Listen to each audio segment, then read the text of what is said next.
लग जा गले,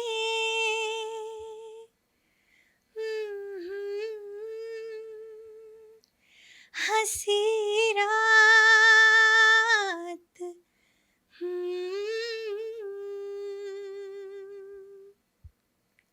लग जा गले के फिर हंसी रात हो न हो, शायद फिर इस जन्म में मुलाकात हो न हो, लग जा गले के फिर ये हंसी रात हो न हो, शायद फिर इस जन्म में मुलाकात हो न हो, लग जा गले से फिर। ये मधुर आवाज है इंडियन आइडियल सीजन 15 की उस गायिका की जिसने बिहार, झारखंड और यूपी के घर घर में अपनी पहचान बना ली। आमतौर पर जो ऐसे शो होते हैं उसमें विजेता और उपविजेता से बड़ा चेहरा वो हो जाता है जो लोगों के दिलों में अपनी जगह बनाता है। नाम है रितिका राज सिंह।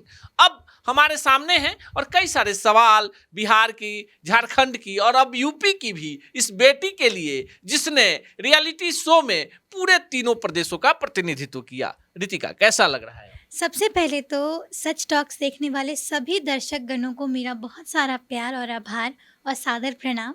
और मुझे बहुत खुशी है कि आज आप लोगों के समक्ष आने का ये मौका मिला है।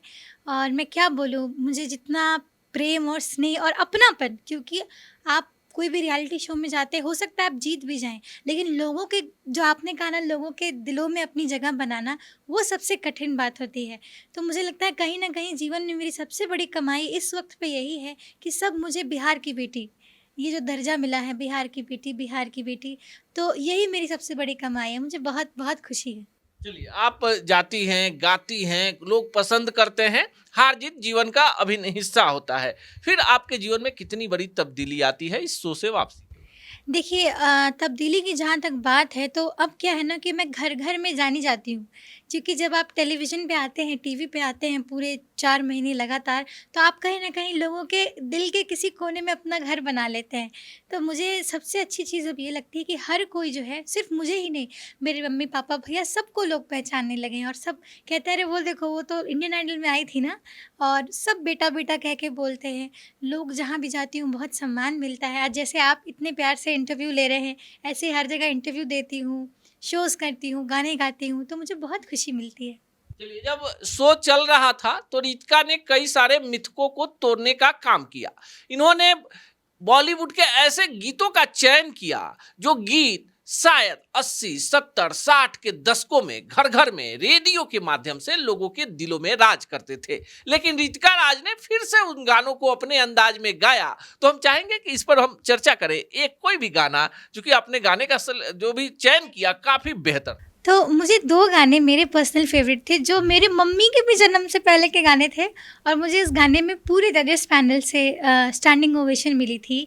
वहाँ पे शबाना आज़मी जी आई थी और मनोज मुंतशिर सर आए थे और हेमा मालिनी मैम आई थी। बहुत प्यार किया था उन्होंने। तो मैं वो गाने आपको सुनाना चाहूँगी। एक तो था, मेरे नसीब में तू है कि नहीं, तेरे नसीब में मैं हूँ कि नहीं, ये हम क्या जाने, ये वही जाने, जिसने लिखा है सबका नसीब। और एक गाना था जो, मिलो न तुम तो हम घबराए, मिलो तो आँख चुराए, हमें क्या हो गया है, हमें क्या हो गया है, तुम ही को दिल का राज बताए, तुम ही से राज छुपाए, हमें क्या हो गया है, हमें क्या हो गया है। देखिए, आवाज जो होती है कलाकार की पहचान होती है। और बिहार झारखंड की मिट्टी में हम बार बार झारखंड का इसलिए जिक्र कर रहे हैं कि ओरिजिन झारखंड है और पहले बिहार झारखंड एक ही हुआ करता था। रितिका पटना आती हैं, पढ़ने में काफ़ी तेज, पटना के विमेंस कॉलेज से पढ़ाई लिखाई होती है। पापा की नज़रों में बेटी नहीं बेटा है, और बाकी जो आवाज़ है वो तो है ही। आज हमारे साथ है तो कई और एक दो सवाल पूछ लेते हैं। ज़्यादा पापा के करीब या मम्मी के करीब? आपने मतलब ऐसे मेरे होश उड़ाने वाले सवाल मुझसे कर लिए। मैं सच बोलूँ तो मैं क्या बोलूँ, 50-50% दोनों, कोई ऊपर नहीं है। सच बता रही हूँ, क्योंकि अगर पापा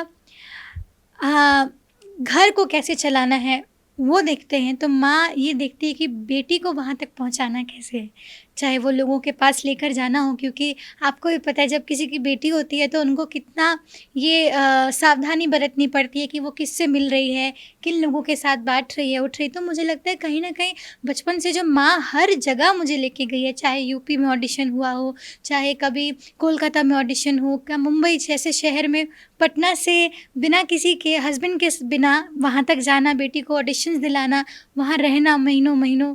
और आज तो इंडियन आइडल में मुझे लगता है क्योंकि मेरी मम्मी थी तो मुझे लोग ज़्यादा प्यार कर रहे हैं, क्योंकि मेरी मम्मी को भी बहुत प्यार मिला वहाँ पे। तो मुझे लगता है कि दोनों की ही जो एफर्ट्स हैं, दोनों की जो कंबाइंड एफर्ट्स है, उसके कारण से जो भी हूँ वही हूँ। चलिए, तो चाहेंगे माँ के लिए 2 लाइन जरूर। अच्छा, मतलब माँ के लिए गाना, मम्मा के लिए गाना, ठीक है। जन्म जन्म हो तू ही मेरे पास माँ, जन्म जन्म हो तू ही मेरी आस माँ। ये है खबर दिल में कहीं रब रहता है, मगर मेरे दिल में रहती भोली भाली मेरी माँ, मेरे दिल में रहती भोली भाली मेरी माँ। चलिए, रितिका से हम आगे बातचीत करेंगे किसी अगले एपिसोड में, और कई सारे गाने भी सुनवाएंगे और आपको बताएंगे कि संगीत की शिक्षा कहाँ से ली, कहाँ से प्रेरणा मिली। लेकिन एक कलाकार के लिए सबसे बड़ी उपलब्धि ये होता है उसकी विनम्रता। रितिका ने इंडियन आइडल में अपनी बड़ी पहचान बनाई। इनके माता पिता का बड़ा योगदान रहा। पढ़ने में इतनी मेधावी कि जहाँ रही वहाँ भी छाप छोड़ दी। चलते चलते आखिरी सवाल, गायकी में ही करियर बनाना है या कहीं और? जी, मेरा जो जीवन है वो, अब पहले तो मैं भी कॉरपोरेट फील्ड में मैंने काम भी किया है, क्योंकि जब मैं पटना वुमेंस कॉलेज से पढ़ी थी तो मैं गोल्ड मेडलिस्ट थी। तो उसके बाद मेरी नौकरी लगी ज़ोमैटो कंपनी में, वहाँ पे मैं बिज़नेस एनालिस्ट थी। तो मैंने नौकरी तो की, लेकिन सच बताऊँगी आत्मा यहीं थी। बहुत लग रहा था कि क्या कर रही हूँ, मन कहीं और लग नहीं रहा है। तो अब आगे के जो भी मेरा जीवन काल बाकी है वो मेरा पूरा संगीत को समर्पित है। चलिए, जीवन संगीत को समर्पित है, आशा की एक बड़ी किरण है। और बिहार की उन हजारों लाखों करोड़ों बेटियों के लिए भी रितिका राज सिंह एक बड़ा आदर्श है, जिन बेटियों को लगता है कि अगर पंख मिले तो नीले गगन में बड़ी उड़ान को वो बेटियां साध सकती हैं। बाकी आपको बातचीत कैसी लगी कमेंट बॉक्स में जरूर बताइएगा।